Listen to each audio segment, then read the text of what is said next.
Hi hello नमस्कार संगमनी। तो आज आमर रोसई माने रोसई घर किचन भी अलग हो आम दुई जन भितर मु मोर किचन रे रोसई कर हुए एक्चुअली रोसई घर आज आमर रोसई घर ये आज नुह जब मोर नॉनवेज मु छाड़ी सेबेठू जेबे भी आमर नॉनवेज आसूची ये आमर ये बाहर मुझे व्यवस्था कर देछि मो स्वामी को यहाँ नुआ रोसई घर एंड देखु सी आज नहीं आसते सन्ध्या बेले माछ नहीं आसते चुना छोट छोट माछ जहाँ को मु एक्चुअली प्रथम जो खाऊली से आम मिसिकी भाजुलु बट एबे कौन है कि एबे जेहेतु अलग अलग मु भाजुनी कि माने बाछुनी सब कम एका करने पड़ा आ बाहरी कष्ट से कम तो एक घंटा लगी पूरा बसिकी भाजवाई एंड आउ कहीं खाइबेनी कारण मु खाइबिनी कि छोट पुओ भी से खाए बट से एत छोट माछ खाई पारिबनी एंड केवल खाइबे मो हजबैंड एंड से ये छोट चूलाटा जोटा आमर जो पिकनिक वर्ष थे हुए से आना होता आज ये कम आसीगला फाइनाली एंड बाहर बालकनी मुझे थई जिते बड़े आईच आसब ये कराहब कहीदे तो आम बाहर पट रोसई घर आपण मानक केमती लगिला निहाती कहबे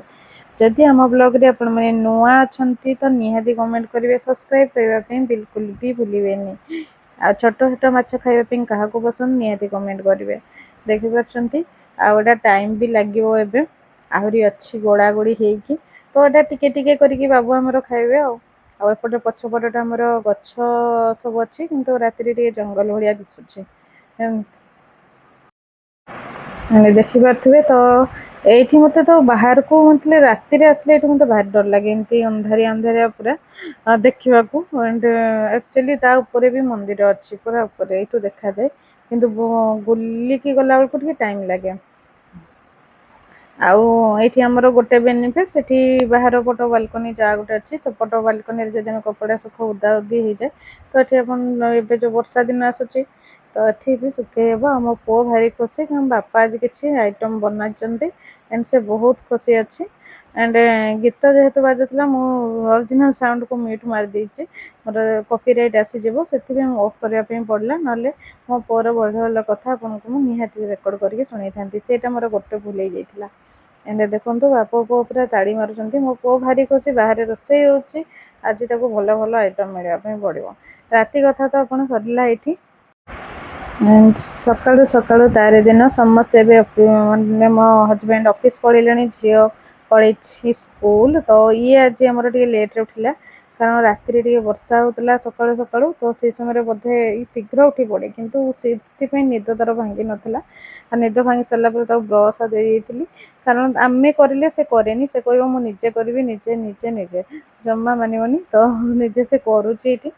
मुझे हूँ आउ एमती टिके लेट रे उठिले मोर फायदा ये कारण मु आराम से सब काम कर तार ये ब्रश सरला आउ मु मोर ये बनाऊँ मोपाई खाइबा सब कम आम सरी जाइए पूजा तेणु ये खाइबाटा बनाऊँ बासी रोटी थी तो मुझे टिफिन झील को बासी रोटी देनी दलिया बनई और बहुत ही हेल्दी तो मुझे सुट कर पारि नी तो से खाई सारापर ये मोपाई दुईटा रोटी रही जाता तो मुझे कहली बनईदे कहीं नष्ट हम तो ये प्याज टे कंचा लंका टे भलसे भाजीदेली लुण टे देदेबा लुण देदेले से प्याज शीघ्र भाजी सीझीज सीझी सारापर टिके हलदी टिके लंका गुंड दे देइछि आटा जेहेतु मुझे एका खाइबी तो राग टे चलो एमती भी बेसी मत मीठा भल लगे तो टे हल्का मो राग मत हल्का हल्का राग लगुव भल लगे तो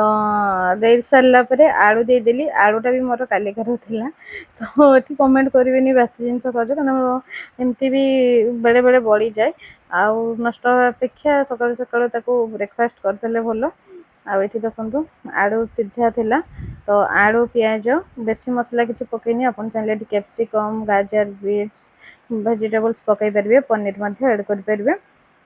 ये आमर होगला आलू भर्ता आलू चखा आप जहाँ कहींपारे एंड ये आमर ए रोटी आसीगला रोटी रोटी रे देदेवी टी सेजवान चटनी ये जोटा टिके खट्टा टिके राग लगे एंड टेस्ट भल लगे पिला खाऊे टमाटो केचप दे पारे ये दे सारापर आमर आलू भर्ता टे देदेबा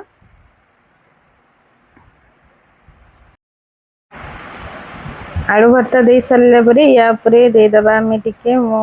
चीज रखी चीज को टे ग्रेटेड करके दौचे टिके अधिका टिके टेस्ट बढ़ाई ऑरिगेनो टिके देदेबा ऊपर ये मु गोटे चीज नहीं क्यूब साइज ऑरिगेनो टिके दे दूची तार टेस्ट एकदम पिज्जा टेस्ट आसो या पर एंड तापर टे सेकीदेबा घी कि बटर सेकी पारे कि रिफाइन तेल ही सेकी दूसरी कारण मुझे एका खाइबी क्या बनाऊली मुझे स्पेशल बनाई बटर कि घी टे दिए मुझे तो खाइबी आ कौन से मुझे तेल देदेली तेल देकी दी पट सेकीदेली आ क्रिस्पी है पर्यंत टे कड़क टेस्ट आसले भल लगे उपरटा एंड हो गला ये आमर देखिपे के क्रिस्पी देखा जाऊँगी एंड ताको मझीर एमती कट करदे कट करदे कौन कि खाइबार सुविधा हम एंड यहाँ बहुत बढ़िया देखा ये मोर आज ब्रेकफास्ट रेडी हो गला एंड पुओ फ्रेश पराठा बनई एंड तापाई आलू भर्ता फ्रेश पराठा तापाई रेडी कर देती ये मोर रेडी हो गला स्नैक्स गरमा गरम